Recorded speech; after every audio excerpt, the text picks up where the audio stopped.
and welcome to another episode of Worst Collection Ever. This is the show where we tell you about the worst comic book collection in existence, and it just happens to belong to us. I'm Jen. And I'm Sean. And today, we have a very, very special guest. Yes, we don't do guests very often on this don't. podcast. And then usually the guest consists of Tully, who actually just jumped up. Yes, usually it's us swearing at our cat and sirens in the background. Those are our guests. Yeah, the ambulances. But this guest is just a dope fellow, and in honor of... Who are you calling a dope? Hey, shut up, I haven't introduced you yet. So he has we have a very special intro for him, and we're going to tell I'll do it for him right now. Okay. Right, ready? Our guest today is a professional wrestler, an actor, a comic book writer, stand-up comedian, and podcast host. He is a 2-time Extreme Championship Wrestling World Heavyweight Champion, a 3-time Pacific Northwest Heavyweight Champion, a former NWA Heavyweight Champion, a former WCW US Heavyweight Champion, and a 27-time WWE Hardcore Champion. Actually, it's 39, but no, they never get it right. He once appeared in a Smashing Pumpkins video. He once appeared in a Stuck Mojo video. He once appeared on MTV's TRL, which means that me and him have something in common. He once saw the Who's Quadrophenia in Philadelphia and said it sucked. And he once sang... I did say that. Yes, I have the proof of it. He once sang Wind Beneath My Wings to Stone Cold Steve Austin on live TV. Page 2. What did I sing? Wind Beneath My Wings. Oh, yeah, that's right. I only got in a couple, like a few verse or like one verse before they pulled the mic away. It's good enough. Also, I haven't heard you yet. He is a lifelong comic book fan. He thinks Indiana Jones and the Infinity Crusade is the best comic book movie of all time. He believes that Wonder Bread is made up of issues of Wonder Man. He really wants to see the Zack Snyder cut of the Justice League movie. He once made all his money on the Death of Superman resale market, only to lose it all at the track. He owns every issue of Infinity Inc., Terror Inc., Batman Inc., and every issue of Marvel's World Championship Wrestling comic book from the 1990s that features Tom Zink.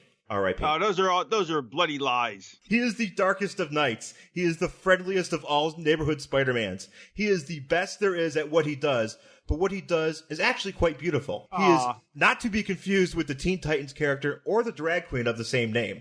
His co-host Busby Berkeley is a dickish mattress hoarder, and most importantly, his executive producer of his podcast, The Raven Effect, which is every Monday on Westwood One, is his dog Gabriel. Ladies and gentlemen, this is Raven. Yay! Yay! Do we want to unpack that intro at all? That's up to you. Some of those were out and out lies. I didn't read Terror Inc. or I didn't waste any pen or ink on any of those titles, but I'm bummed. Batman Inc. Was that the recent one? Somewhat recent, yeah. Batman Inc. was when that was Grant Morrison and him being not a big fan of that one. Wasn't his best work. Agreed. How do you feel about the death of Superman? Did you buy into that? I mean, that's a legit question. No, I didn't buy into that. I wasn't reading comics when that happened. I had stopped reading from childhood, but I hadn't picked it back up at adulthood yet. So, so I didn't, nor did I speculate on it because, I just didn't, it didn't cross my purview at the time. Yeah, I don't know. The Death of Superman, like I read it years later, I was not impressed at all. It was not a great story. I mean, his death was okay. The post-death with the Eradicator and Superboy was pretty ridiculous. But then again, it's Dan Jurgens. I'm not a Dan Jurgens fan. I can't recall anything that he's ever written that I was impressed by. No offense. No. I'm trying to think what else he's worked on. No offense if Dan Jurgens is a special guest. Well, Dan Jurgens is here as well. And he's here now. That's our other cat, Dan Jurgens. Yes, we have a cat named Dan Jurgens. And no one likes him. I was going to say, also I want to point out, and I made this point, and TRL. The TRL connection. You and I have something in common. Yes, you were in TRL? Yes, I was. Why were you in TRL? In the summer of 2000, I interned at MTV. Was that when I was there? No, this was that was 98 when you were doing the Stuck Mojo stuff with DDP, and it was like March of 98. And I gonged him with a stop sign and Tyler Hawkins and Dave Grohl flipped their wigs. Yeah, that's right. And you can hear great stories like that on the Raven Effect podcast, which we'll get to in a moment. But yeah, no, I actually was, when I was interning there, and I was like, oh, I really want to be on TRL. You know, I just because we were, I didn't like any of the music on there, but I wanted to see about just doing it because I was there. It was just because. Right, it's a thing. Yeah, so I got to go and purposely wore a typo negative long sleeve T-shirt that I still own. Is that the one? Is that the one with the bloody kisses on the cover with the two girls? No, I had. The one that I had was it was black and yellow. It was kind of like a road sign looking thing, but on the back it had the chemical makeup of testosterone, and it said, "Above all else, be a man." So I wore that, and they immediately put me in the back so the cameras couldn't see me. But I was like, I'm gonna take this opportunity to request a video. So I got to request Korn's "Somebody Someone" on TRL. So I was on there for like 10 seconds requesting. Yeah, very proud. Yeah. So yeah, that was my MTV experience. Yeah, it's not as exciting afterwards. Like as soon as you do it, you think that the first time I was on like TV, we were at a football game. It was a Dolphins playoff game, and I was a senior in I was a junior in college, I think. And we made this sign, and we made it a bed sheet size. And we were trying to get it on the air, and this wide receiver for the Patriots, who we didn't like because, I was from Florida. So I grew up in Florida, so we were Dolphins fans. Got in a domestic dispute with his wife, and she cut off part of his finger, so he couldn't play. And so we made a sign that said "His wife for MVP." with a hand with a bloody finger hanging off it. So we're trying the whole game to get on we're not even watching the game. We're just trying to get on the air.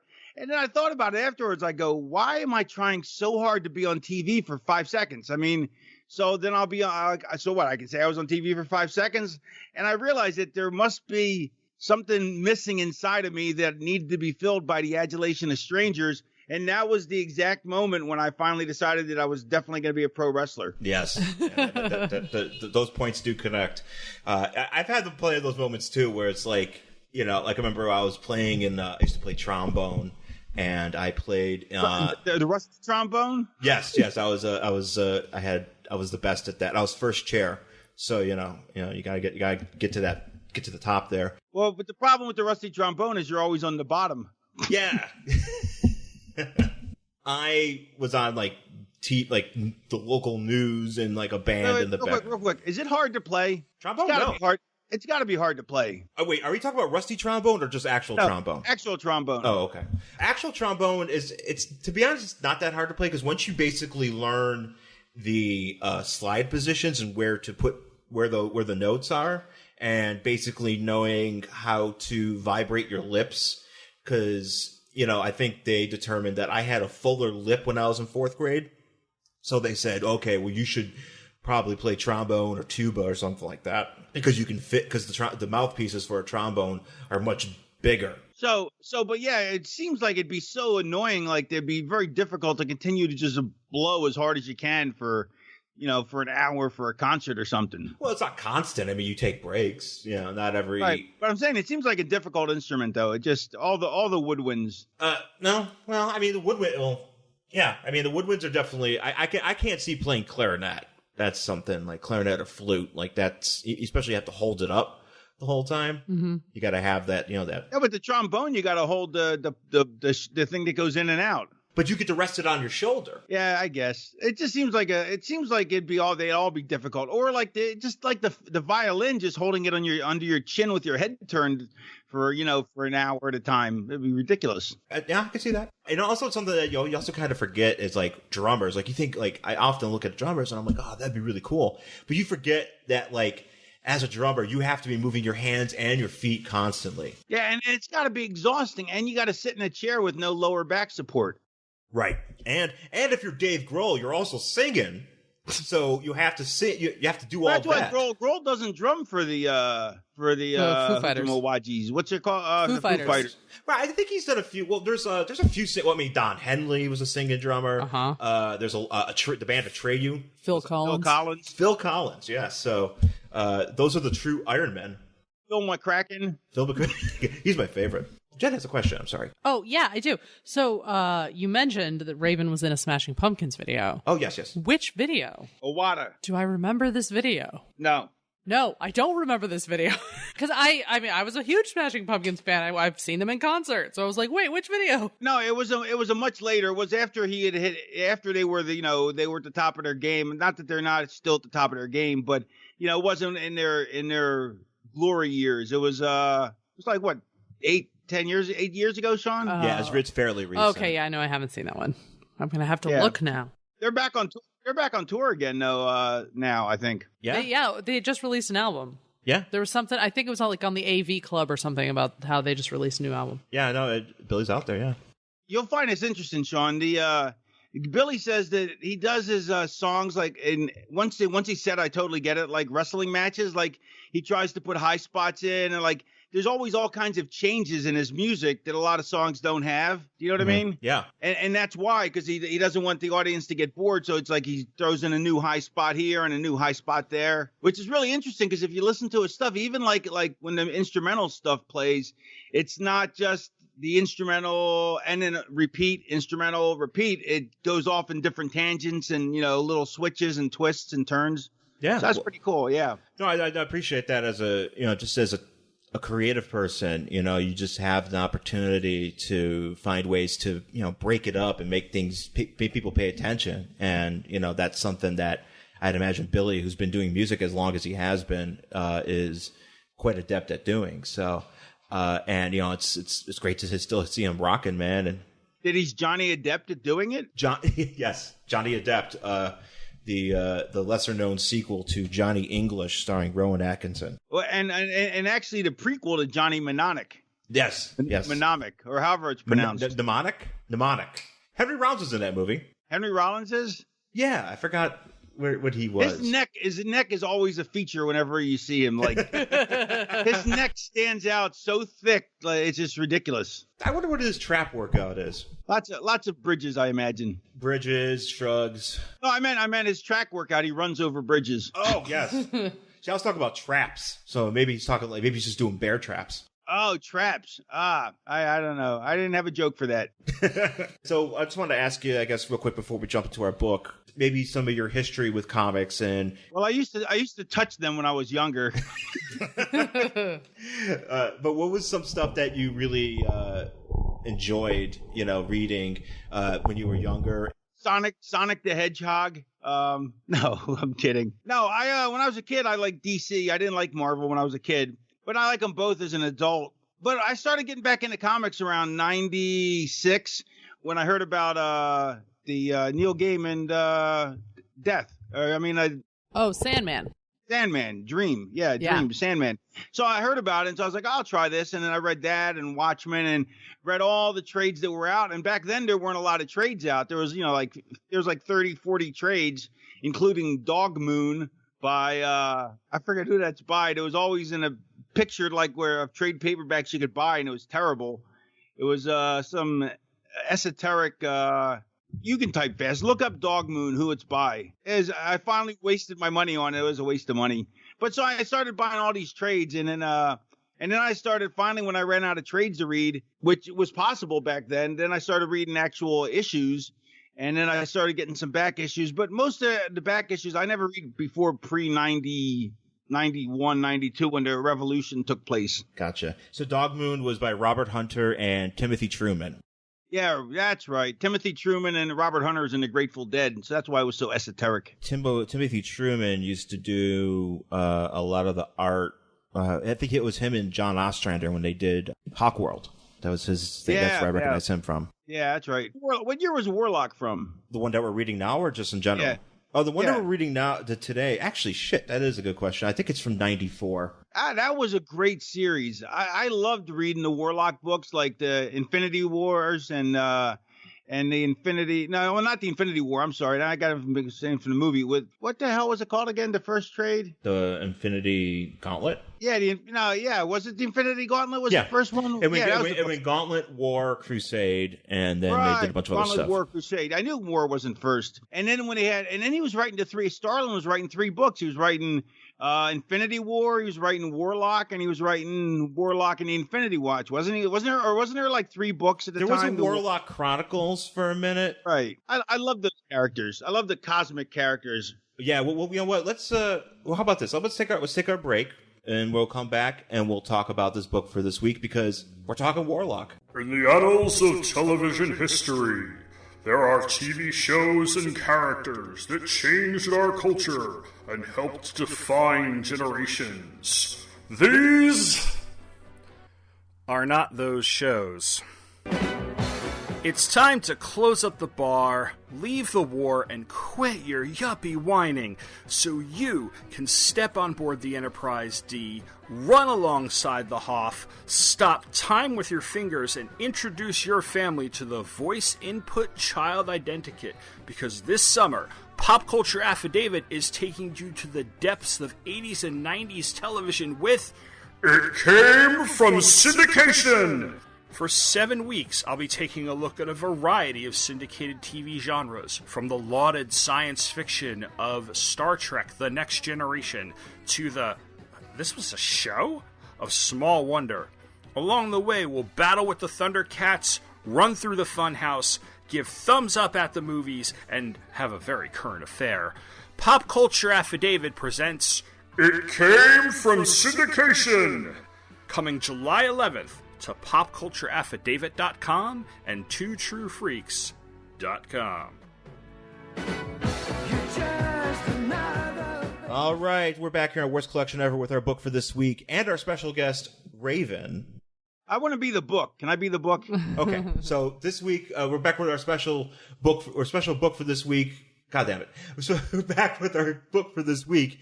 It is Raven. It's too complicated. Let's just leave it the way it is. Ah, shit. So our book for this week is Warlock and the Infinity Watch, number 29 from June 1994. As we were talking about just before the break, Raven is a big Warlock fan. When did you, Adam Warlock, when did you first discover Adam Warlock? Somewhere in the 2000s. Somehow I discovered. I was reading trades, and I must have discovered the Infinity Gauntlet or the Infinity War, and then so that totally intrigued me in Adam Warlock, and then I really liked Jim Starlin's cosmic perceptions or perspective. That's what I was looking for, perspective. And so then and Thanos became one of my all-time favorite characters because he's not a one-note villain. He's a multi-dimensional character. So I really liked that, and Adam Warlock was too. And so I started reading that and the Infinity Watch and the Warlock Chronicles. But who's the artist on this issue? I was trying to think. This artist is Pat. His name. Pat McGroin. Pat Olive.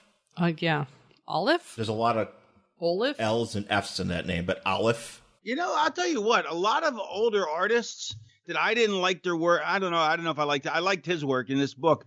That I didn't like their work back then. Once it's put in a new packaging and like on digital, not digital paper, but whatever they do now that's different. Some of the art's really fantastic, but then again, some of the new paper makes some of the good art, the current art, look terrible. I mean, it's really weird. Yeah, there's some. I've noticed that a few times too, because I'll read some. I'll read some old Justice Leagues from the 80s on digital, and the way that they color it for digital makes it stand out so much better. Well, the artwork, just the line work, all of a sudden it's not like this scruffy little crap, but it's weird too, because when you take the new paper, the way digital comics are made now, the way they're drawn now they don't look as good on digital. They would look better on comic book paper. You know what I mean? Not trade as opposed trade paperback paper as opposed to a comic book paper. They look better in the comic book paper. Yeah. Now we're using a trade actually for our version because this is from the Infinity Watch Volume 2 trade. How many issues did the Infinity Watch go? Actually, I can tell you because I'm looking. And I would like to have an Infinity Watch. It would never tell you what time it is because it's always infinity. Well, actually, I have a question to ask you because you mentioned when we first started talking and about Warlock and the Infinity Watch. So Infinity Watch was 42 issues. 42 issues. Yeah, because this issue wasn't that good. No. It started to slag right around here, if I remember correctly. Once they got that guy, what's his name, Maxim or whatever. Yeah, he just kind of like he's never really like done anything outside of this. Yeah, but he wasn't a great creation. It was like looking back, it was like somebody tried to put a brother in the book. Yeah. No, that makes sense, because he's just a random dude who just shows. He's literally he's amnesiac, but he's just like this random dude wearing. I can't really describe his outfit. He kind of looks like Spider-Man. Really? That guy? Maxim? This guy? With the colors, yeah. Yeah, it just kind of looks like a Spider-Man thing. Yeah. Huh. Yeah, and he's got these weird James Worthy basketball goggles on. And yeah, he just randomly shows up. And there's a lot of stuff that's in these later issues, because I've read pretty much the entire run of this book. See, it's just they didn't develop him at all. From what I remember, he was just looking back at it now, I'm like, well, they just wanted to shove a black guy in the book. It seems like, for no reason, or maybe like he was like the producer's son, and so they booked him apart in the comic. You know what I mean? Like if it was a movie, that's what I would have thought. He's also strange too, is that he's a powerhouse, and you already have Drax, who's a powerhouse. Right, exactly. So why do you need two powerhouses? And let's be perfectly honest. If you're talking about just formidable foes, pretty much everybody else in the Infinity Watch is a good fighter, because Gamora is one of the best fighters. Moondragon, even though she's a mind-based, her powers are mind-based, she's actually very proficient in martial arts and stuff like that. And Adam Warlock is actually... Well, they needed somebody without a cape. True. Yeah, actually, it's right. Gamora is the only one and Troll doesn't have a cape, because trolls don't have capes, but the other three do. So I guess they needed another one to even the capeless odds up. Good point. So actually, real quick, so I want to ask you this question before we get started.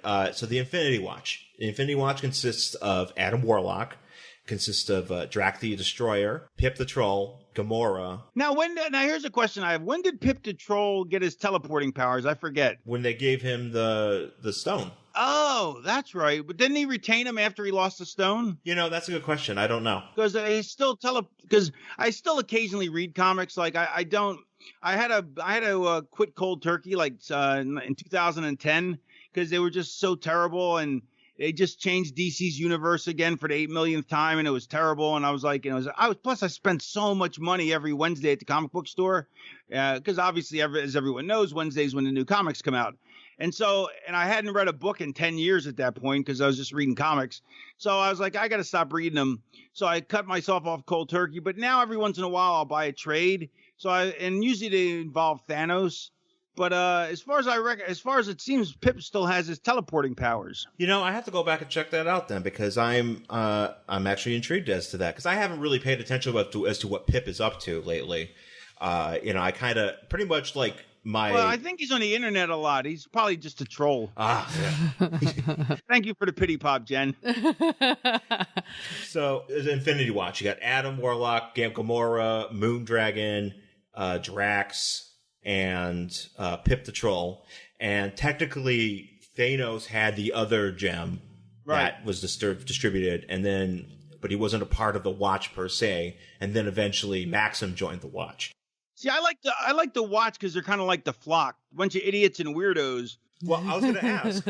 Well, I mean, think about it. If I was Adam Warlock, okay, and then whichever valet at the time was Gamora, but then Lodi was Drax, or I don't know, Lodi was Pip the Troll, and Drax was Reese or somebody, or Van Hammer, and it's just what I liked about it was it's a collection of eclectic weirdos that you put together in a group that somehow makes a whole. Mm-hmm, and not that I would say we match up 1-to-1, because we don't whatsoever. Yeah. But I'm just saying, but it's such a unique group of lunacy, which is part of the reason why Adam Warlock's brilliance was of putting the group together, and according to the comics, because actually I don't remember the exact reason, but it was something to do with that.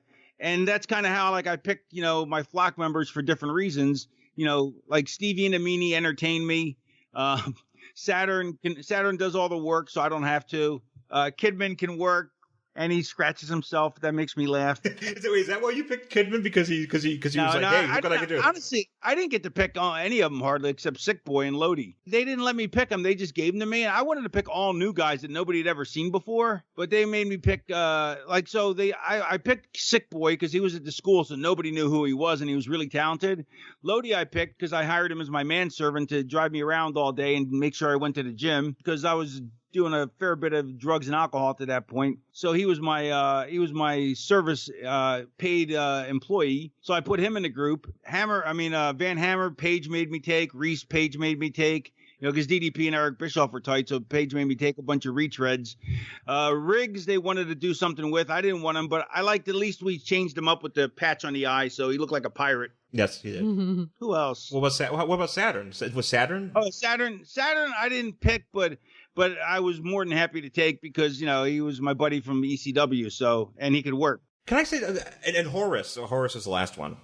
Yeah, Horace was because Hogan wanted me to put him in the group. So I was like, what am I going to say? No. Plus, I didn't have that kind of juice to say no anyway, Yeah. Well, I want to say something about, because I've been watching a lot of 1998 WCW around the time when the flock sort of implodes. I just want to say for the record that Perry Saturn is my favorite wrestler. He is so crazy over on those shows. Like, it's crazy. The crowd goes nuts for him, and he's awesome. And he's so funny. He's not doing well right now. He's got a GoFundMe campaign. If anybody wants to give, it's GoFundMe.com/Perry Saturn ALIA Saturnalia Perry Saturnalia SATURNALIA. So it's GoFundMe.com/Perry Saturnalia. And he's really doing poorly. He needs disability. He's trying to get disability from the government. He's got CTE. He just went to the specialist in the Northeast. I forget what hospital about it to see it. Yeah, it's just sad that that he's been going through such a rough time, and he can't work because he can't be left to his own devices for very long before he starts getting wiggy and weird. Yeah. No, Saturn and Saturn's just. Just an awesome talent, and you guys should definitely help him out. If you check out the link that Raven. We'll put that in our description too, to make sure people see that. Thank you. You want to hear what his favorite? You'll never guess what his favorite soundtrack is. I know what it is, but Jen oh yeah, you already know. Jen, you'll never guess what his favorite soundtrack to listen to while he works out is. Beauty and the Beast. Close. Grease. Oh, dude, I love Grease. That's a fantastic soundtrack. I know, but look at Saturn and then think Grease. I don't know, man. That gets you pumped. Yeah, but I'm saying, if you look at him, you'd think it'd be like Cannibal Corpse or something. Maybe it's Cannibal Corpse doing the Grease soundtrack, which is an album I would buy. No, that would be interesting, but no, it's just Grease. Yeah, just Grease. But so let's get to this book here, because as Raven said, this is not a great book. This issue in particular. It's so bad and it's so boring. But and basically they take a thing that happens and they spread it out for how many every issue the comic is. This is a filler comic book. Well, this is what happened. Okay, so here's where we're at in the Infinity Watch deal. So they just had this thing going on their island between themselves because the Infinity Watch live on Monster Island. I love this. I love that, and they made friends with the Mole Man. That's right. Him and Mole Man were just kind of like Mole Man was like, look. You do your thing, I do my thing, and we'll be cool with each other. And there was something I can't remember what's happening, but something happened. Didn't they do a favor for the Mole Man? So they were he asked them a favor and they did it. So they're on good buddy or something. Yeah. They kind of chilled out with each other and just kind of were on good terms. But something happened where I think before this, the Man Beast, the guy that was the character that was the counter villain to Adam Warlock on the Counter Earth. This is going back like. Oh, wait. You mean? I know you're talking about one of the scientists. What was his name? The evolutionarist or the High Evolutionary? The High Evolutionary, yes. One of his creations, right? Right. So he created this Man Beast, and that was kind of like Adam Warlock's like foil on the Counter Earth that he was on. That was created by the High Evolutionary, which was on the opposite side of the sun that ours was. So we could never, it would never never combine with each other. But that's what Adam Warlock was on. There was this Man Beast who was basically just like a man with a wolf head.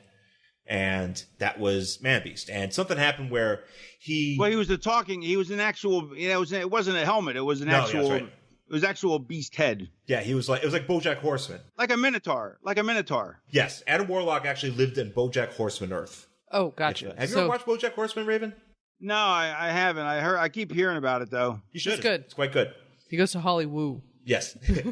So there's something happened where, so basically at some point that Man Beast went away, but then he came back, and then he ended up impersonating somebody on the United Nations, and there was this meeting with Adam Warlock at the United Nations, and then Man Beast was like, haha, I'm Man Beast, I'm not this guy, I'm Man Beast. And then they started fighting, and the Avengers showed up, and there's a bunch of stuff with Captain America and the Avengers. Well, I'm going to reread the whole series, so don't smarten me up too much. Yeah, these are very, very loose cliff notes based on it, but you should definitely go back and check it out. And so basically where we're at is they're back on Monster Island. They're like, all right, well, we're back here on Monster Island, time for other adventures. And just as they're about to get started, this girl, Maya, shows up. Because on the cover, we see Adam Warlock with this woman who we find out his name is Maya, and she's basically dressed like a ceremonial Wonder Woman with blonde hair. She's just very Greek inspired. Yes. Yeah, kind of. I'm calling her Lady Nick Fury because she has a thing over one eye, but it's also got like a weird feather detail. Yeah, she has like a Valkyrie thing with an eye but patch. only on half. She has like a half a She-Ra face. Yeah. Yeah. Exactly. So half a She-Ra and Adam Warlock are on the cover, and they're kind of like standing next to each other, looking, like Adam's kind of looking at her lovingly, and in the background, which takes away the finish, right? It does, actually. Totally kills the finish because you think that they've been poisoned, but it's a love potion, right? And she's holding what we learn is a bottle of wine. I thought it was like a ukulele, and I was like, "Fuck this hipster!" Now that we point that out, no, it was actually a ukulele of wine. Screw that hipster. She's gonna start playing some weird song. Tiny Tim was exactly a hipster. Was tiny. Ahead of his hipster ahead of his time, and he was tiny. And tiny. So in the background, the Watcher just like, oh my god, and Gamora's like angry, and everybody. And then you also see Count Abyss in the background.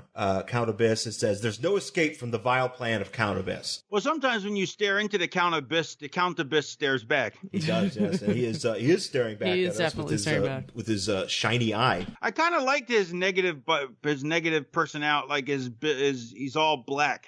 Yeah. He has a good look. Yeah, and he's got a weird. He's got like a. Well, you'll read it, but he has like an origin and stuff that kind of. Our cat's sitting on. I'm gonna read it. I already read it. Yeah. Oh, he means when you were like, Tully, please don't sit on the thing. Sorry, we have a cat. Are you talking about the audience when the audience reads it? Oh, yeah. Yes. Come on, Tully. Off. Is your cat named after Tully Blanchard? He is, yes. Yeah, because when Sean and I decided to get cats, at the time we hadn't discussed the whole kid thing, and he was like, I'm going to have kids, we're going to name them after the 4 horsemen of wrestling, and I was like, how about we name cats after that instead? And so that's what happened. That's fair. I thought that was fair. I wanted to name one Arn. She doesn't like Arn. Arn is a fine name for a cat or a dog. Okay. I accept that or a lizard. We could get a lizard. Or a redneck. Or a redneck. I mean, we could adopt a redneck. We can name him Arn. Or you can, if you get, actually, I would get a porcupine, and I would name him Oli because he's prickly. Oh, then you could get some oil of Oli to put on him. I was hoping you would pop at that joke I just did. I did. I was too busy trying to come up with my own topic. I was being selfish. So Poison is the name of the story, and Maya's sitting at the table, and they're like, yo, lady, what are you doing here? And she's like, and you brought a bottle of wine. And it's like, what's up? And she's like, look, I'll explain. And Gamora's like, really, Gamora has no chill in this book. Gamora has no chill. No chill whatsoever. And she's just like, hey, I'm going to tell you my story. I'm from this planet. And Gamora's like, shut up, bitch. And they basically goes, it's kind of like a wrestling gimmick. They're sitting there and they're like, I'm going to tell you my story. And the other one just hits her in the face. So I'm like, okay. Well, she says she's from Egolix 7, which, yes. and rightfully so. Which is obviously she's not anywhere past Egolix 4. Right. Yeah. Clearly, she's an Eaglix. She's an early Eaglix or not, because all those other people from Eaglix 7, they have two She-Ra eyes. But and now in the bottle is that Ego Elixir? Yes. Bravo. It's also got like weird faces on it. Like, are those supposed to be faces? Yeah, you're right. They are. Yeah. They're like weird. I mean, obviously these are emojis. Well, this bottle of wine is also a camera phone, as we find out later. Right. That's right. So, anyway, continue. Hey, I have one question. When she's doing her thing, is her leg glued to the table? I mean, why can we see? I guess she's sitting on the table, but it looks like her legs are the table. No, I see what you're saying here. Perspective picture. I see what you're saying. I think she's walking towards, and her one leg is in shadow while her other leg is in her. That's weird. But both legs are sitting like she's sitting on the table with both legs hanging off the edge. But it looks like one leg standing on the other side of the table. But it looks like it's standing underneath the table, except that you can see it. It's just really weird. It is quite odd. But I do like Gamora. She does say, she's like, I'm from Eaglix 7. She's like, that sounds like a heavy metal band. And she's right. Yeah. Actually, I want to point something about Raven here. So Raven, I think you once said this, and you could back me up on this, that every shirt that you would wear of a band to the ring is some band that you've seen live. Is that true? No, that's not true. That was a Wikipedia statement that I never said. See, I was always, because here's the thing. Back in like 2006 or 2005, I saw you at an NWA Upstate event in Rochester, New York, and you were wearing a Halloween shirt, and I wanted to go up and like talk to you and be like, hey man, I see you're wearing Halloween. That's cool. They're pretty cool, and but I didn't. But I always wondered. Yeah, but because I would have said I have no idea who Halloween is. And young Sean would have been crushed. I would have been really upset actually. I would have been like, oh, yeah. And your life would have turned out completely different. And then like years later, I'd be like, remember that time? Yeah, no, I would have. Yeah. Good thing you didn't come up to me. Yeah, I know, because the timeline would have been completely different. It would have been so weird. So Gamora and Maya start fighting, and then everybody kind of just jumps on her, and then she does a thing. Well, so she does like an interpretive dance that somehow alters the reality of the room, except for Adam. Yeah, like it makes them perceive reality differently, and then we get this just blank page. Well, this is just at least for where us. the ad probably was. Adam Warlock's like, all right, knock it off. What the hell are you doing? But that's what I'm saying. But it's weird because it's so weird. It goes from her swinging her arm in the air in the inset, then she's did that weird table shot. Oh, there it is again. Yeah, she's missing her leg. Yeah.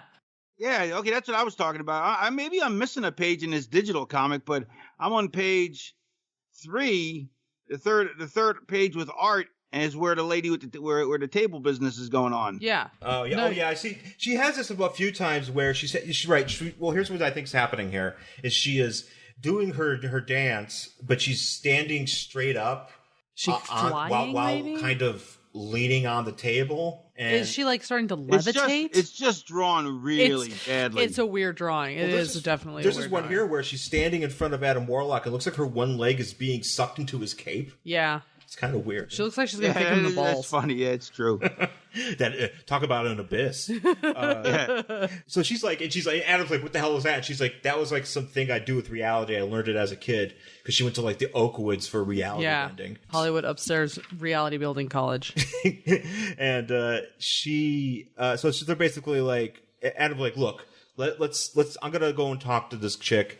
And we're going to figure it out. And everybody... I like two things. I don't like Drax being that ginormous that he has to bend over into frame. Yeah. Mm-hmm. But I like that he's dragging Troll. He's just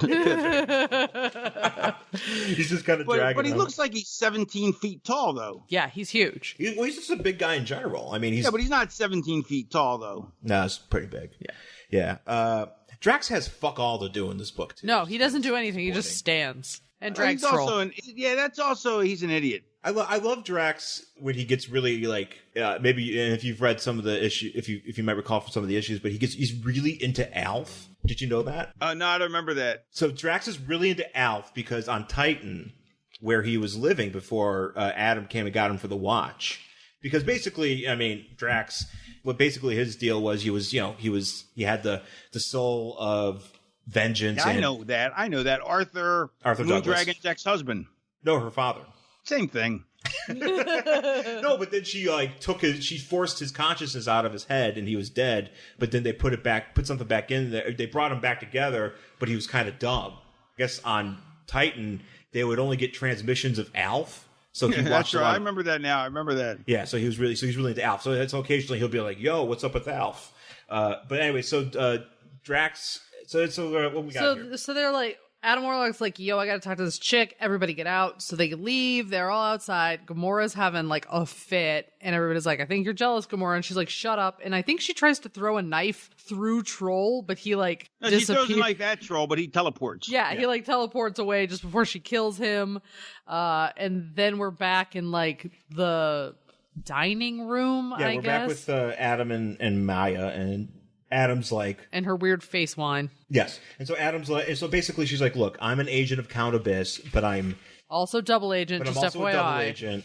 But she's really a triple agent. She is. 100%. She is... But she turns into a quadruple agent. Yes. She is quadruple kayfabing, as you guys would say in the wrestling business. Yes, she is. So she basically explains, my family is the royal family. On this are we going over every little part of the story so people at home don't have to? Is that the thing? Yeah, we kind of just like give them like a summary. Page by page and we just talk about the dumb things. Yeah, it's just like, oh, hey, I was the royal family and Count Abyss came and now I sleep with him.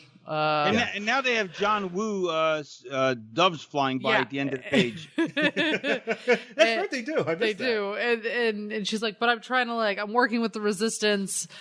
We want you to work with the Resistance because we need powerful friends. I mean, that's like basically what this whole thing breaks down to. And then we find out that Count Abyss is watching everybody through his whine face. Yeah, he's watching through his whine phone. He's got the whine phone. He's got a whine phone. Whine phone 7. Is he watching through the wine? He sees them somehow. I'm assuming it's through the wine bottle. I think it's through is it through the? Yeah, I guess it's not through her one eye Nick Fury thing. No, because he can see both of them. No, but I think he's got a little sphere that he's like watching the stuff on. Yeah, I just took it to be like he's like a wizard, like a witch. It's like that labyrinth, like that sphere that David Bowie has in Labyrinth, where he can just like or see like things Wizard in of Oz. it. Yeah, or the Wizard of Oz. Yeah, or like that. So this is Wizard of Oz, and then they do a cutaway to some guy with a patch on his eye and another Nick Fury and a wasp impersonator. Yeah, there's I forgot who these idiots are. This is Darklore and Miralyn. Sure, he's got some other. I don't know. They're getting some sort of magic, but it really just looks like a kid took some crayons and scribbled on top of his book. I just noticed that. I didn't see that the other day. Some kid was just like, I'm bored. Jim Starlin was like, we need crayons. What this cosmic book needs is a white-haired Nick Fury and crayons. Basically, Count Abyss is like, yo, this is going quite well. She's doing great. He also has no nose. Oh, he's got nothing. He's got no features at all, except for eyes. Yeah, it's actually a very cool look. I like it a lot. It's just he's black. It's like completely black, but he's got like a belt and like a cool shoulder thing, like big, huge shoulder pads that are like white and red. Pretty great. Mm-hmm. She's like, all right, Adam, if we're gonna be friends, we have to drink my weird wine that I brought with me. Well, she tries to take like an elixir on her own. Well, that's the thing. She has to like take an antidote apparently. Oh, which doesn't work. She gets burned by Count Abyss. Yeah, he screws her over because it's not a real antidote. So she's like going to take this antidote, and they're going to drink. And first off, like if some random lady shows up, don't drink her wine. Like that's like rule number 1. Like some ladies like. Well, I figured he was just faking it. Like that he was just going to. Right. If he is, don't tell me because I forget. But I figured it's not going to affect him anyway because of the soul gem. Well, that's what I was kind of. Yeah, is he just playing along? If he's getting affected by this. Because it says he doesn't drink, imbibe spirits or whatever. Yeah, I don't do spirits, and she's like, but take a sip just so we can celebrate us, doing stuff together, because I came with this wine, I brought this $2 chuck, I hate for it to go to waste. He's like, fine. But again, as you said, Raven, like, there's no reason why, he's Adam Warlock. He's pretty much like a perfect being. Yeah. Right. It shouldn't happen where he's just like, oh my God, I got messed up by this weird booze. But I like the artwork at the end with his face on the bottom of the page, her face, and then her body language. Yeah. Yeah, it's cool. Really well done. Really well done.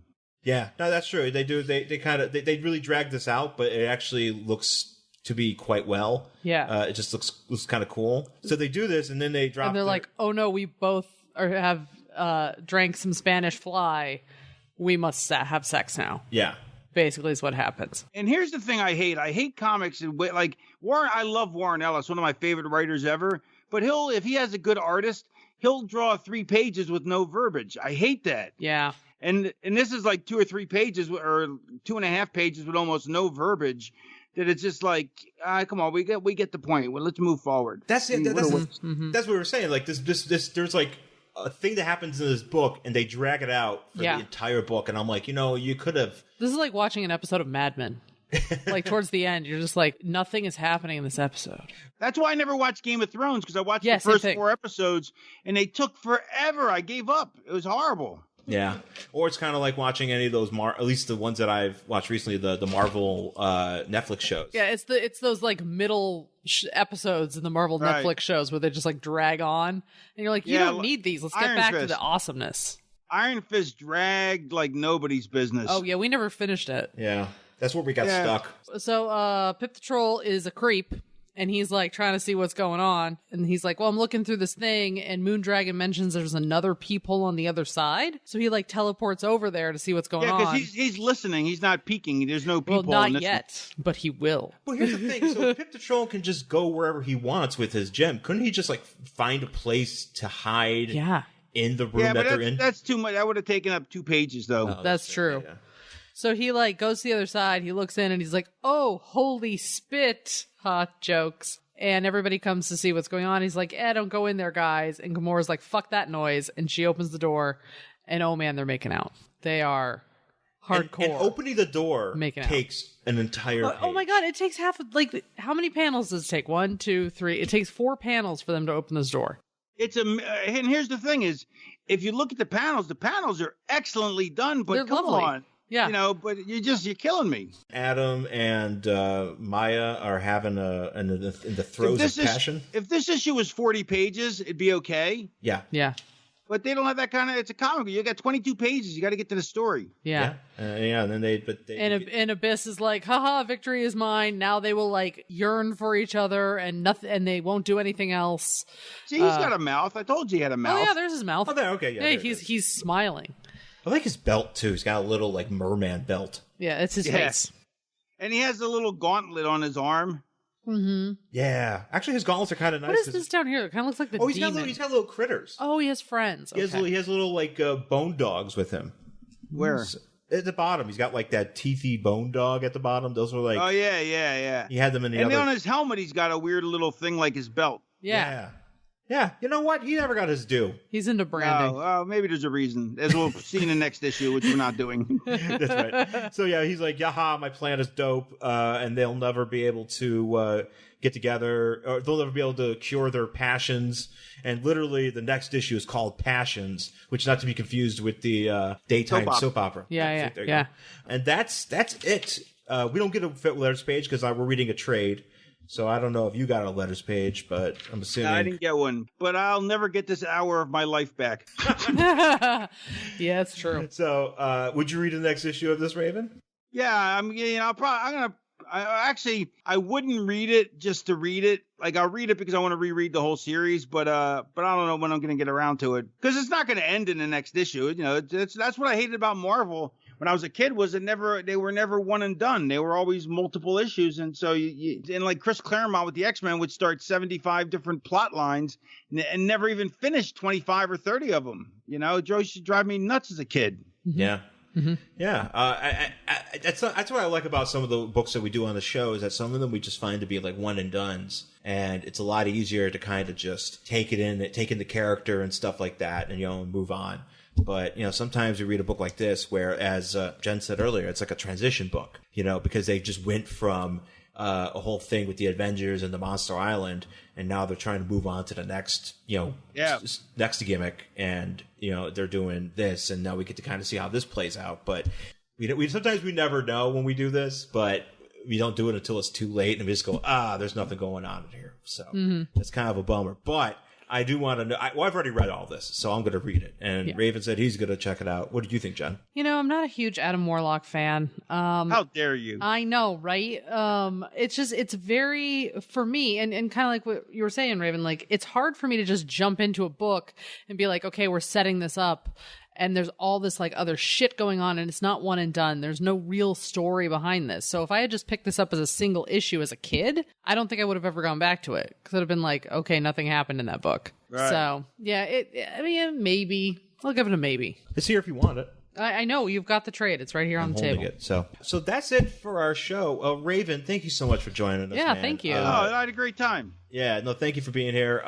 Please tell everybody about the Raven Effect podcast and everything that's coming up with you. We want everybody to know. The Raven Effect podcast drops every Monday on Westwood One on the Jericho Network. That's about it. What about the Patreon? Oh, yeah, Patreon. That's right. Yeah, join Patreon, patreon.com/The Raven Effect, and give me money, because I like money. Money's nice. Well, what do you got going on Patreon? Because I know you and I have talked about it a few times, but I see that you've got some content going on there now. Yeah. I try to put up something. I write up something like 3 times a week usually, and then we also have, or 2 times a week, I'll write stuff. In the third time of the week, I'll put up the pre and post show for the podcast, as you're familiar with, Sean. So they get that. They get all kinds of stuff. It's well worth the money. Yeah, no, definitely. He's picking it up there on the Patreon, folks. You definitely need to check it out. Full disclosure, I used to produce the Raven Effect podcast prior to the Westwood One days, and it is a fun show of buffoonery and wrestling stories and non-wrestling stories. They are wrestling-adjacent stories. Mm-hmm. We're wrestling adjacent. Yes, that's the best way to describe the show, is wrestling-adjacent. And it's him and his co-host, Busby Berkeley, who, as I mentioned earlier, is a mattress hoarder. I haven't picked up in like about a month on the show. Has he come clean about this yet? No, he'll if we get 1,000, once we get to 1,000 5-star reviews, he will then tell Krista about the mattress dent that he put in it that ruined her back. That he is kayfabing. So just to explain to Jen, he put a dent in the mattress. I think I recall this, and then he switched the mattress around, so she was sleeping in the dent. Right, now her back's all screwed up. Now she's not doing. Her back is hurt. But now her back's. But then his back's better, so now he doesn't want to say anything because her back's better. But okay, good. So anyway, we're at like 600 and something, 670 or something 5-star reviews. So when we get to 1,000, he's going to tell that story. Since we're on our comic book podcast here, if you had to make, if Busby was a comic book character, who would he be? Some fat guy. Okay. He'd be Stan Lee as a heel.